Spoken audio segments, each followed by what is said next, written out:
Welcome to How Stuff Works. Have you ever wondered who decided on which books should be included in the Bible?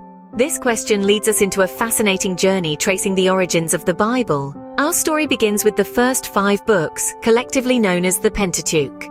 These include Genesis, Exodus, Leviticus, Numbers, and Deuteronomy. They are believed to have been written by Moses, and they form the foundation of the Bible. The Pentateuch was accepted as sacred text by the ancient Israelites, setting the stage for what would become the Old Testament.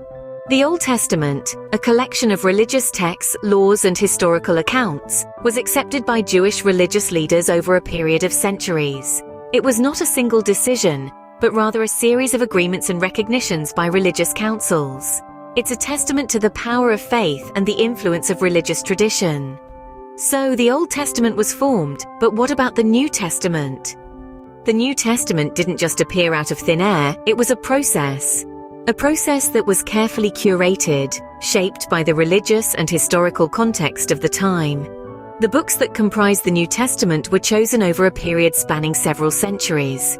The decision wasn't made by a single person or in a single moment, but rather by a collective, the early Christian community, who sought to preserve the teachings and life of Jesus Christ. The councils of Hippo and Carthage, held in the late 4th century, played a significant role in this process. These councils, attended by influential religious leaders and scholars, debated and eventually solidified what we know today as the New Testament canon. Their decisions were guided by factors such as apostolic authority and consistency with accepted Christian teachings, and thus the New Testament was formed. But how did these two separate entities become the Bible we know today? The Old and New Testaments, two separate entities, but how did they become one? The formation of one unified Bible was not an overnight event.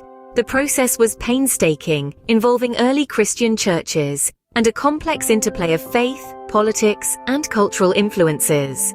The Old Testament, originally accepted by Jewish tradition, was already in wide circulation. But the New Testament, that was a different story.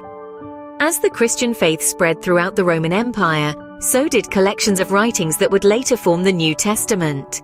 By the 4th century, the councils of Hippo and Carthage proposed a list of sacred books, a canon that included both the Old and New Testaments. This canon was largely accepted, and with the fall of the Western Roman Empire, the Church became a key authority, further solidifying this biblical canon.